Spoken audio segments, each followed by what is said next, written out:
ya, sehingga kemudian program ini betul-betul bisa seiring dengan apa yang menjadi kebijakan Bapak Presiden untuk mewujudkan SDM unggul.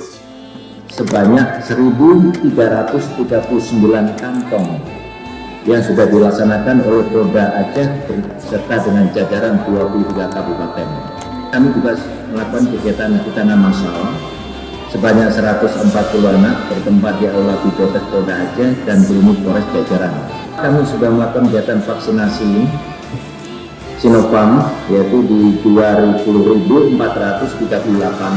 dosis. Kami juga sudah melakukan anjang sana di 137 orang dan kami juga melakukan kegiatan pengobatan gratis kepada 1.486 yang dilaksanakan di Polda Aceh dan jajaran, yaitu melakukan baik kegiatan konsultasi kesehatan, pemeriksaan kesehatan, dan pembebasan obat-obatan.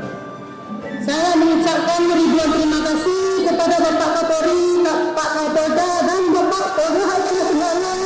Terima kasih banyak, ribuan terima kasih saya ucapkan.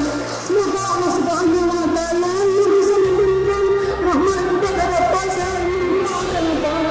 Semoga Bapak selamat selalu. Terima kasih banyak, terima kasih. Saya kira seperti ini ke depan terus ditingkatkan karena kita sudah pernah melalui masa-masa sulit waktu itu dan berhasil karena kita semuanya kompak, kita semuanya solid.